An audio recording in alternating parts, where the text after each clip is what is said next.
Welcome to the Wealthy Artist Podcast. And I'm your host, Sarah Clanton. And I'm Wilson Harwood. And we're talking about how to develop your wealth, enjoy financial freedom, enjoy artistic freedom, and live the life you've always imagined. Awesome. Well, welcome to the podcast, Kayce, Laine. Welcome to the Wealthy Artist Podcast. Yes. I'm so happy to speak with you guys. I was telling Sarah that I have been listening to this podcast on my last couple of runs. Oh. Getting familiar and learning all types of things from you guys. Thank you. Yeah, wow. I don't know. Thanks. Sometimes I'm like, we just blabber and people like to listen. It's so fun. I'm glad you're learning stuff. Did you see we got 1,000 downloads? I know. Did. Congrats. Thank you. It feels so big. Yeah. Well deserved. Thank you so much. And that was before I think I downloaded any, so you have at least 1,002. Yes. It's so cool. It's so fun to see that. It's like just been so fun to talk to people and, and I don't know, just cool. People are listening and getting inspired. And while you're running, that's so great. I don't run. It's honestly listening to podcasts. That's the only time I really get them done. And it helps me kind of like have something to anchor me back down. Yeah. I love podcasting while driving. Yeah. Well, we were met before I hopped on here. I was telling Wilson how we met and how I remember it. And I was like, yeah, Kayce and I met at Dee's Country Cocktail Lounge and we had like similar pants. And so we were like, let's be friends. Well, there was that. And then I recorded you because you were incredible. And sent it to my friend Trevor Exter, who's a cellist that you actually knew. And it was just a beautiful bonding moment. And then I know that you were a mermaid, which is a dream and goal of mine. So well, next Mermaid Pod meeting we had our first one of the season. Like, we can get back together now. We actually rented out this whole pool in Murfreesboro. So the Nashville Mermaid Pod, you can find it on Instagram and Facebook, and it's just so great. Everybody who loves a mermaid can come, and Abby, who's our Mermaid Pod mama, she has all these tails and she lets you try them on, and it's so fun and I love it. And I got to go on Sunday, so next time you have to come, everybody's all merfolk welcome. I love it. Definitely a step up from putting the pool ring around my ankles. Yes. Oh my gosh. That was totally. I used to make my swimmers do that when I was a swim coach. Oh, I've to never do butterfly. Heard of that. That sounds brutal. But like, how much more fun would it have been if I had been like, all right, kids, today we're putting on mermaid tails so you can learn how to swim butterfly. That's awesome. That's pretty cool. But anyway, enough about that. Sorry about that. It was a loud sound. So yeah, we're here with Kayce, Laine today, and you live here in Nashville. And I just want to read your little bio because it's so full. It's not little, it's huge. It's amazing. And I think everybody who's listening is just gonna love hearing this because it's so expansive. What you do is so cool with music, and so I'm just gonna shut up and read this. So Kayce Laine is a certified crystal healer, Reiki practitioner, and sound healer based in Nashville, Tennessee. As a lifelong musician, she began studying energy work while exploring ways to overcome creative block with her songwriting. After finding the effects of vibrational healing techniques to be extremely beneficial to her creativity and overall well-being, she undertook formal studies in crystal, sound, and Reiki healing. Now a full-time energy healer, Kayce offers private and group sessions with a focus in working with musicians. She facilitates sound baths, which I can't wait to do one, at local songwriting retreats and in music studios to ease anxiety and optimize creative flow. She is also co-founder of Gold Sky Music, a music production company that she started with producer and engineer Tim Brennan to write, record, and produce artists of all genres. Kayce will be releasing a full-length indie pop record later this year. And Kayce previously worked as a full-time musician in New York City for many years and later worked as a publicist for 777 Public Relations as head of their Nashville office, spearheading publicity campaigns for national TV shows, book launches, and health and wellness experts. Holy shit, Kayce. Holy shit is right. I know. I was like doing a little research before this podcast episode, and I was like, dang, we've got an incredible guest on today. So yeah, after everyone's heard that, they're like, whoa, this is amazing. And we always have like a how woo-woo moment are you on our show, so... I'm pretty woo-woo. We can go there. The meter, we have this thing, we have a woo-woo meter, and you're at full blast. So we'll get there. So happy. It's great. So yeah, Kayce, welcome. Thank you so much for having me. I'm very excited to chat with you all. Yeah. So tell us, like, I think it's beautiful because I, as a musician myself, and like part of the Wealthy Artist podcast for me personally is like how can I bridge this gap of all these things? Like, I love the business side. I too am woo woo. How do I bring that into my business, and how do I help serve others, you know, with all these gifts I have? And I'm not just a musician. So how did you expand into this and find this amazing balance? Well, I think the trick is that every day I'm trying to find balance with all of it. I have these chunks of time that I can kind of delegate to all of the different facets of what I'm doing right now.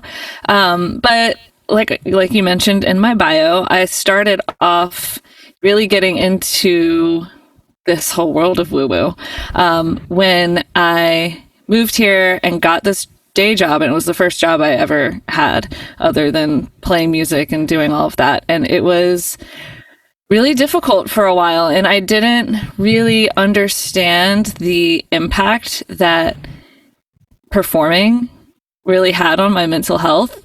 I wasn't doing it hardly at all when I moved here. And part of that was like, I'd never done an open mic night in my life. I'd never done a writer's round. I'd never done anything other than like a formal gig in my life. And I don't know if it was ego or I just was like intimidated by it for some reason, but I just didn't do it. And after about 1.5 years of being here and working on this day job, I felt like I was going insane and I didn't know why. And I kind of had this one blow up session with my dude Tim, where I just like was so, I have a very long fuse. Like, I'm not an angry person, but I was like this angry beast, and I didn't know where this person had come from. And I literally booked a yoga retreat the next day because I was like, I need to get down to the heart of what is really going on here. And I basically uncovered during that retreat, I need to forgive myself for not being where I thought I would be at this point in my life. And, you know, I was in my late 20s at that point. And the second thing was I needed to sing and I needed to be performing. And it was more about that therapy aspect of performing, that it was like, it was stripped from me for a while.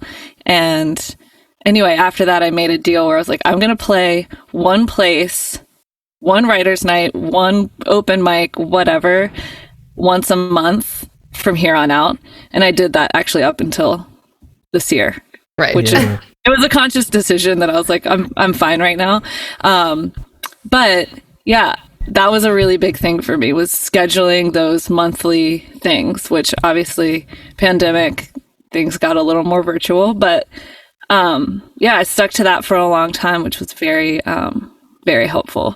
So I was able to do that. And then, like you also mentioned during the bio, I got really into this kind of work as a way to help with my creative block. So let's go. What, like, was there an experience? Was it at this yoga retreat that like led you to like a sound bowl, or what kind of like, was there experience that kind of pushed you into, oh, I should do sound? And maybe like for those of you who aren't listening, maybe you should tell our audience a little bit about like, what is sound healing and crystal healing and Reiki? Because I'm familiar with it all, but I'm not sure everyone is.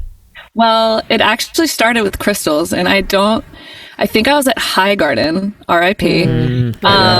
And I was just looking at all of their crystals and I was like, I need to buy a bunch of these. I don't know why. And they had this book about crystals, and I was like, I would also like to learn more. I'm just going to buy this book. And it was kind of this random thing. And I started reading more and more about what they actually do on an energetic level, and started using them as a tool to help me be a little more conscious with my meditation practice, because I wasn't very good about that. And once I started doing that, I started things just kind of started opening up. And then I did Reiki after that. And then sound healing actually was the last one that I got into. So they all kind of operate on the same basis of energy and frequency. And if you think about the cells that make up our body, they're all vibrating at a certain frequency. And through sound, crystals are these beautiful things from Mother Earth that have these really strong vibrations, and their frequencies are super powerful because they are these perfect molecular structures if you really go down on like a cellular level. And because of that, they're able to entrain our own frequencies in our bodies to be more like them. So entrainment, for those of you who do not know, I like this word. Is a really cool. Yeah. So entrainment is this really powerful thing that occurs in nature.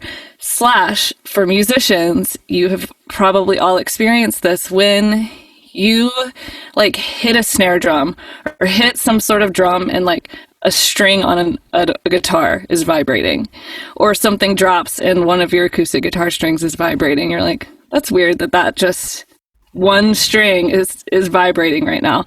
That is because of entrainment. Whatever frequency that was hit with whatever created that sound was in a similar enough frequency of that string that it started to vibrate.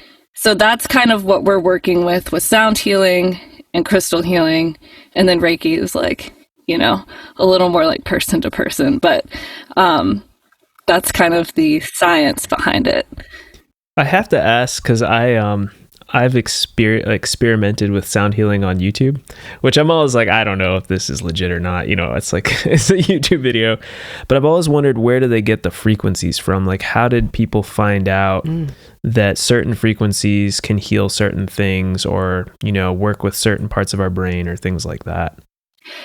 Well, with most, I don't know which ones you're doing. Are you doing like binaural beats, or like, are you doing actual symbols, or? No, it's like someone called like The Good. I can't remember their YouTube handle, but I know the Aural Beats. I don't know. It's one of the big YouTube. I don't know. It says like, sounds for attracting things in your life, or sounds for like happiness, or sounds for a more focused state of mind. And I'm like, this is such BS, but I kind of like it anyways. Well, I think that's kind of a big part of all of this anyway, is the intention and what we give that intention. So similarly with crystals, like you can go to a crystal shop and it'll be like, this stone is for this very specific thing that you want to bring into your life. Right. And I'm not someone who really thinks about them quite like that. I think that they all carry their own energetic frequency, and we are all different. So we might have different experiences with them. So I think similarly with the sound stuff, it gets very scientific with the sound stuff. I'm reading this book that I'm loving called Sound Medicine by Dr. Kulreet Chowdhury, and she is a neuroscientist, and she goes in, and I'm not done with the book, so I can't fully tell you all of the things, but one of the really incredible things that she talks about is using sounds and frequencies to like break up cancer cells. Wow. So this is all kind of new, and it's all now just getting studied in a little more of a serious way.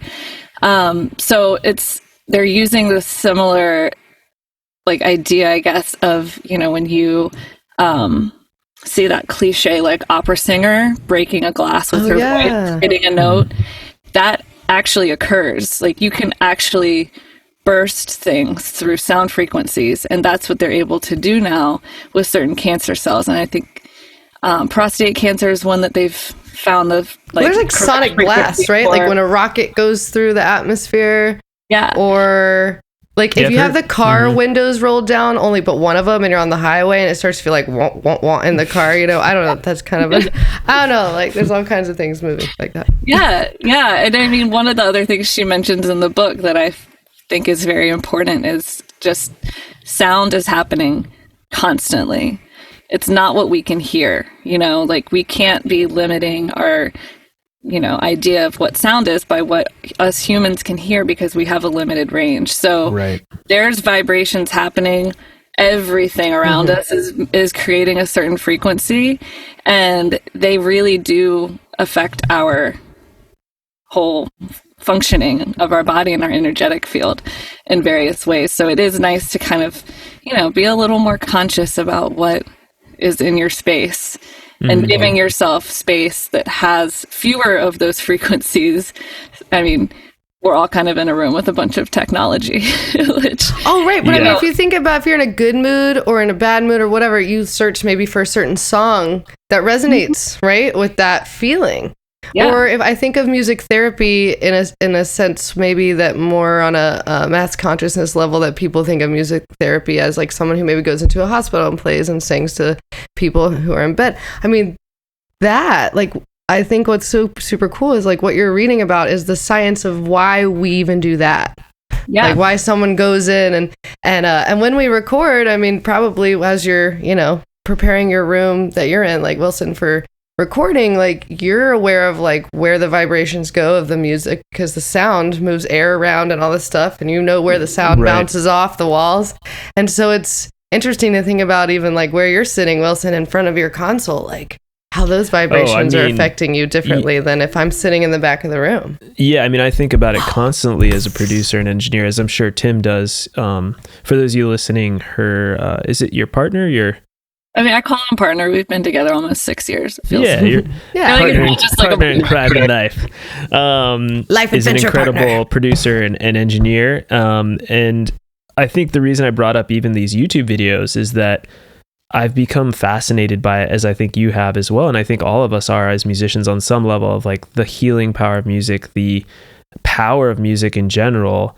And once you create a studio, you're actually, besides all the like radio frequencies and EMFs or whatever you want to get, we'll get into that, and like my LED lights that are probably not the best, but the focus that I've taken to create a pure sound is what led me to start to like do yoga in my studio while blasting healing music, which cool. I think I'm all for the woo woo. Trust me, I'm like, we are so woo woo. Yeah, we're woo woo, and I like try to pretend that I'm not, but I really am. And I think I've even meditated with crystals and sort of felt something that I thought I felt. I've like held rocks in my hand and been like, okay, I kind of get this. Like, I feel something. Like, there's some tingling going on, and people who may have never experienced that are like, oh my god, these freaking hippies. But like, I encourage everyone to try these things out, especially as an artist. I think it's so fun to have you on this podcast and kind of delve deeper into this, because it's sort of the other side of why we do all this art, right? And it helps ground us in the deeper meaning of what we do, which is like music has power, like scientific power. And that's kind of, I don't know, I'm going on a tangent here, but. No, I love it. I think that's exactly right. We don't think of ourselves as being sound healers, but we are. We are. And using our voice to convey a message to people, I mean, it's very powerful. Our bodies respond so like primally. I don't know if that's the word. Think about lullabies, yeah. So like if you hear like a crash outside, your body's going to respond before your brain, like before you're even consciously like, oh, that was a sound, And so if you think about that like dramatic example, but then turn it into how you can use that same like innate response that we have for good and for healing, it like kind of opens the door to all of these other ways you can be more conscious about, like I said earlier, whatever's in your space, but also, taking that time when you're doing your meditation to incorporate some sort of sound healing into it, whether that's listening to playing a singing bowl, which Sarah, I think you're like gonna get one soon. I'm starting to like, it keeps coming into my like peripheral, and I'm like, this is interesting. And I've always been really drawn to them. There was actually this like one store in Asheville when I used to live in South Carolina. I'd go to Asheville all the time. I'd always go to the store just to play with the singing bowls. It was like 15 years ago, and I still don't have one, but I have all these ideas of like making records with all in different notes, because there's different notes that vibrate with different chakras, and even cool. Cathartically, talking about healing, maybe those around us, but swimming. Sorry, mermaid on the brain. Like singing personally is so cathartic, and I'm a Taurus, and the chakra associated with Taurus is the throat chakra, actually. I think if I have that correctly. I've read that, but and if I don't sing, there's definitely something I don't know, energetically that doesn't move through me. So I'm very fascinated with sound baths and like being in like maybe a new moon or a full moon ritual, like with that, incorporating that. I listen to certain, like I have different playlists on, I should like share these on my Spotify. I have different bath time rituals that I listen to or chants that I've put into like a bath time ritual playlist, and I use crystals in the bathtub. Like, make sure your crystals are water safe. You don't want to put something that's toxic in your water, but like I put rose quartz in, or usually any kind of quartz is fine. Anything that ends in an ite, don't put that in the water. I didn't even know that. Selenite, malachite, something like that. Is that the right word I'm looking for? Anyway, but yeah, I can charge the water, and I love to put amethyst in the water too, and that's part for me. Like the music, my baths are not the same without the music. And so, but I like the idea of like a catered one-on-one session. So do you have, Kayce, you can come in and have like a one-on-one session. Like, I want to come get sound bathed. Yeah. Sound bathed. What happens? Just come over. Well, my one-on-one sessions are kind of a trifecta of Reiki, crystals, and sound. So you come over and, there is like a sort of therapist hat that I put on just as far as being a safe space for you to share whatever's going on with you. Anything you want to kind of focus on during the session. So we'll chat for a little bit and then we go in. I have a biomat, which I don't know if you've ever heard of those, but they're amazing. No. It's basically like a heating pad on crack.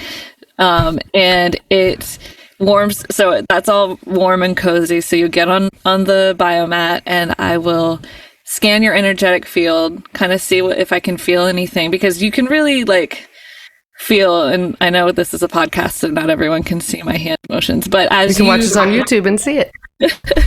As you could kind of feel it on yourself if you actually like take a second to tune in rather, to your own energetic field. You can feel different areas where things are warmer, maybe a little like magnetic, or like feels like a rubber band kind of pulling, pushing you. And so that's essentially what I'm doing during that stage of it. And then I'll do... We're working on this right now. Yeah. You can do it now. You can do it later with your crystals and we won't judge you. I gotta find them. I don't know where they are. Yeah, you gotta find them. Get those. Let them out. It's a full moon. It's a full moon right now. Their cage. And then I'll do some Reiki up and down your chakras, and then I will put crystals along your different chakras, kind of focusing on different areas that came up during when I was scanning everything. And then I will use a Vibra Point, which is this really amazing, I wish I had it with me, this really amazing practitioner bowl, which means it has a handle on it that is Tibetan. So it has all these crazy overtones that create this really cool, trippy headspace, and putting that directly on your body so you can feel the vibrations, especially like on your chest or on your heart and your throat. Like you can literally feel your rib cage vibrating, and it's really cool. I love it. I can't wait to schedule. Yes. Yeah, I might have to do that as well. That sounds amazing. Yeah, and I love the idea of coming into the studio. Like in your bio, it said, come into the studio and clear space. I mean, like we just moved, and I came in this house before I moved in. Like we moved our stuff in and like saged the whole place, and like kind of sat with the house and was like, "Hey, thanks for having us." It'd be really cool to incorporate that into the studio experience when you come in, especially like if you have session players. Everybody's coming in with their different life journeys and where they're at, and it's nice. It'd probably be nice to have something that kind of centers everybody. That's such a cool thing to do. I wouldn't have thought of that. Mm-hmm.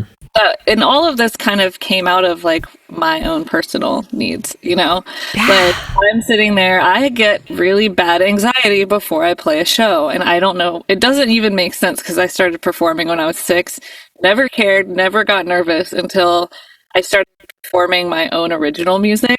And when I was living in New York, I was doing this whole like electronic pop thing where I was using an APC controller and triggering stuff, and then a drum pad and 2 cents and a guitar. It was a million things that could easily go wrong. And I think part of my anxiety was like this unpredictability of like, oh, well, if I don't hit that exact button at that exact moment in the song, like the whole thing will stop. So I started getting more anxious than I ever had before. And I didn't really know why, but thinking about how to, and I didn't have these tools then, and I wish I did, just as far as like, you know, how to create a little more space for that, because especially with show days and like you said, recording days, everyone's kind of coming in, you're doing the sound check, you're loading all your stuff in. It doesn't even count like before you even left your house, all the stuff you had to do. Right. So, like marketing, like who's going to be there? Like, are people going to come? That whole like lingering anxiety in the back of your mind of like, I hope this isn't somehow this big embarrassment for myself or whatever. Right. All of those different things and variables that just create this like very anxiety inducing environment. And it definitely got to me. And I started thinking about how nice it would be to just have a little bit of time before I go on stage to just do some breathing and maybe have some crystal bowls played on my body, you know? Yes. Yeah. I love that. I want to start doing more and more of, especially now that things are opening up. And, you know, right now I think is an interesting time too, because for the most part, people had this past year and change off and weren't performing.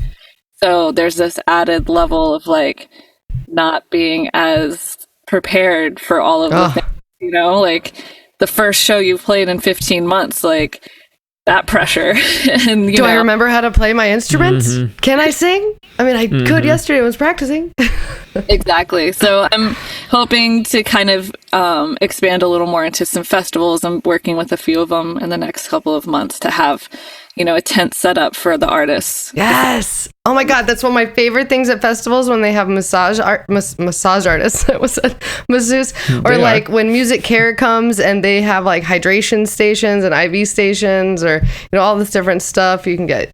I mean, it's great. I think that's awesome. That would be, and I love that you said, I think it's really poignant for wealthy artists, everybody listening, like what helped you heal was like what you're able to serve. Like that's your gift also to give to the universe. And it really was like this, like, so poignant. I remember actually the moment where I was like, I need to do that because that doesn't exist. And and yeah, I think the recording stuff has been really cool. I've done a few of those sessions. I did one recently with Zach Brown Band and at his studio. Cool. And you wouldn't necessarily think his people would be like really into that kind of thing. I was surprised. I was like, oh, that wasn't who I thought you'd say maybe first. But his band, he ended up getting me to do it a couple of times because it was so like, I don't know. I think everyone just hadn't really thought about how nice that would be to have that moment, to kind of get everyone in the room, take some breaths together, allow yourself to get grounded and listen to some good frequencies and like, you know, unwind for a second before you have to go on to like record or perform or whatever.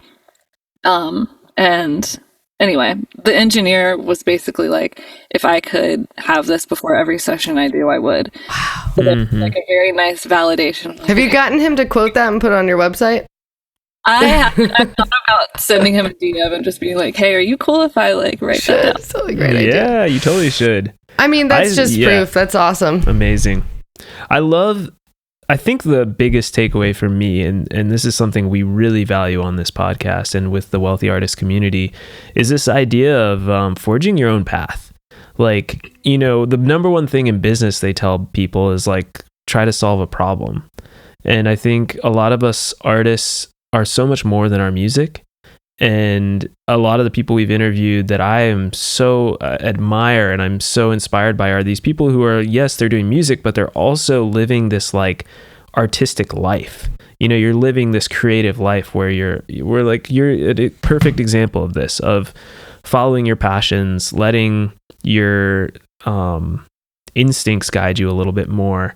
And the thing I'm always really tapping into now is like, don't let that story guide you as much. The story that we all need to tour, the story that we all need to try to win a Grammy, the story that we all are trying to play the rhyme in. You know, it's like this constant story, right? Which is cool. That'll happen when you follow your passion, if that's what you want, you know? Like, yeah, there's nothing wrong with it. Totally, but you're right. Like that story. I just want to see more people create their own story, and that's exactly what you're doing. And it's so much more interesting, and it's like bringing so much value. It's like you have your music, you have the sound healing. It's so awesome. Very whole, like whole is what comes to mind. It feels like you. It's like, oh, I get the whole package. It's like, I see where your art is. Your art is, and you're still doing your music. Like, you've got a record coming out too. It doesn't have to be either or, right? Exactly. No, it definitely shouldn't be. Down with the polarities. Yeah, down with. You can have both. Yeah, that's the other thing. You're always gonna have everything. So yeah, let's talk about your record and your music. Yeah, well, and the new stuff. You just said what you did, because I think that has been a really big struggle for me and a lot of people, is that, like I said earlier, forgiving myself for where I was not. And, you know, especially I started performing, like I said, when I was very young, and I had these people. My dad's a musician, so I started singing with him at a very young age. So I was told forever, like, you're going to be famous. I can't wait to see your name in lights. And like, I didn't like think about it all that much. I was just like, yeah, that's just what I'm going to do. Like, it's going to be fine. Right. And, you know, getting to now in my early 30s and seeing where the path has led me. And I'm very happy. Like, I'm really excited about where I am right now and what I'm doing. But there is this part of me of like, if I told 10 years ago Kayce what I'm doing, like, would she be super bummed? But you have like, she wouldn't know what to think. She'd be like, what are you talking about? But I do think that, like you said, of this story of like where we're supposed to be, and I think as women as well, maybe even more so, these like timelines, like I'm in my 30s, like it's done. I'm gonna have kids if I'm gonna do that, and like, you know, my time is limited. And once I kind of let go of that self confinement, that I, you know, at the end of the day, I'm the one that has control over whether I'm believing these timelines or like stressing myself with them. Things really just kind of opened up, and I was able to be a lot happier and, you know, just explore these things that I've ended up doing now, where I do feel like I'm making more of a difference for people. And that's even more fulfilling, I think, than, you know, playing. I mean, I don't know, playing the Ryman would be pretty sick. Yeah, and if you're doing it from the place where you want to do it. Like, yeah, I want to play the Ryman. Absolutely. But like, how cool to get up there and like, you're like, I don't know, just doing you. Like, you got there being you know? Totally. Do. Whenever I play, I do bring crystals with me. I found this one that fits. It's pretty massive, but it fits on my keyboard. And I rocked out on the keyboard and hasn't fallen off. So I'm like, okay, maybe this is... What is it? What is the crystal? It's a smoky quartz. It's a super dark smoky quartz. So it's a grounding stone, and it's kind of like there as a reminder to, you know, take a breath. That's so cool. I would not be surprised if in the next couple years here we see you at the Ryman doing like a sound healing performance and being the first person to ever do that at the Ryman and setting a new standard for what can be done there. And you know, it's like, and that's and helping people backstage, and maybe helping they just people everywhere, and the whole experience at the Ryman becomes this like next level spiritual thing that you know, the Ryman's already kind of spiritual, it's a church. But like, it's a church, but like, has it ever been a sound bath church? Like, in a way, yes, but you know, all I'm saying is that our paths are so not the way we thought they were when we were 22, right? And I think like when you play the Ryman, it'll be like even that much more because you've had this journey to it. And that's what I want all artists to see. I love it when I see people who are in their element and who are veering off the path. I don't know. I'm like all about that right now. I'm working with an artist right now that I love in the studio just because I'm like, she's so in her element. She's being herself. And I've worked with artists where I'm like, you're just chasing the stinking... like this fake persona. That's the story. You're chasing the story, and I want to see you. Everybody wants to see you. And it means you're gonna, some people won't like it, you know, but people who like it are gonna really like it. Totally. People can smell the inauthenticity, I always think. So so now you gotta play the Ryman and do a sound bath. I'll be there. That'll be awesome. Like, this is gonna be my meditation bubble that I send out into the universe. I like that. I love that you guys are there with me. So I've been working on this record. This was another thing I think that I had to kind of let go of. But because I had this day job and was working with Tim, my dude, who, he's got a lot going on, thank God. But this record has taken so long, and it kind of gave me a moment to kind of take that step back of like, okay, so this is going to be a long time until it comes out and I can do the whole thing. So how else can I kind of feed my soul in the meantime? So I think the fact that the record has taken so long has really been a huge blessing for me. But it is done. I think he has to mix one or two more and then it's done. But it's like, it's very ethereal but dramatic, dark 80s sense. Sweet. Cool. There's some like Radiohead influences on the chord progressions. I try to kind of make it a little darker. But most of the themes are like about dreaming and meditating and stuff like that. So awesome. And so you probably don't have a release date yet, or do you have an idea? I don't, and that's fine. Yeah, but you have a website where people can find you and stay in touch for all the things. Yes, I'm all over the webs. You can find me on my website or on socials at Kayce Laine. I'm sure you will, put that in the show notes, whatever. Yeah, yes, we will be doing that for sure. And it's Kayce, Kayce, just so everybody knows. Yeah. Kayce. And yeah, I mean, this has been incredible. Yeah, this is great. You're such an inspiration. Episode. I love it. And I can't wait to like hang out in real life more. Oh, we need to get over here for a session. Yes, I would love that. Accepting my pitch for myself. That's one thing that I learned. Yes. Being a publicist is just not to be afraid. It's funny. I was listening to your podcast earlier and I forget who you had on. She did the Balanced Breakfast. Yeah. Chelsea. Right? Chelsea. Yeah. Chelsea Cressman. Feeling like they're not ready to do certain things and not pushing themselves to the next level. And that's one of the biggest takeaways I got from working in PR was like, no, actually you are the expert. You can do it and you need to. And people don't know if you don't ask. Like that's actually something my mom always said to me. And hey mom, if you're listening, and she was like, I remember like just trying to find internships in college or whatnot. And I wanted to do this. I was only studying classically, but I like, wanted to be Christina Aguilera, whatever. I was a teenager. And so, but I like wanted to go work in Nashville. My mom had this friend. Anyway, it was like, well, just ask. Like you won't know if you don't ask. You have to let people know what you're doing so that they can invite you. So I totally appreciate that you reached out. I was like, yes, let's do it. Well, not everyone's going to say yes. So you have like the amount of emails I sent that I never heard back on for my clients. Oh yeah.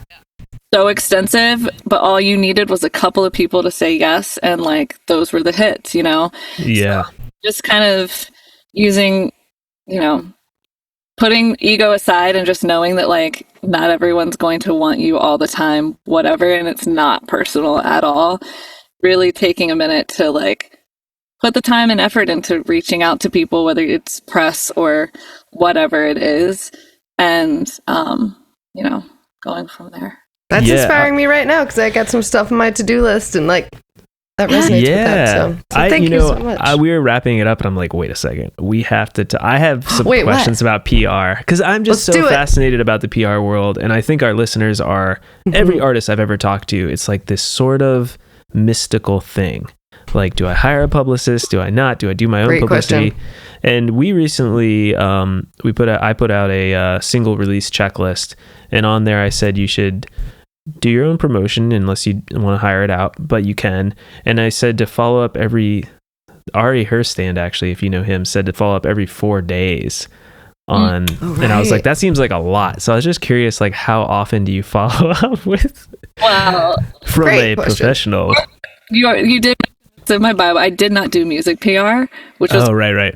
So my world was a little different, but I think at the same time not different at all. So I usually waited like a week or two. Like I would hit a bunch of people one week and then hit a bunch of people the next week, and then the next week follow up with that first group. Yeah, gotcha. Time and the follow ups are important. Like you.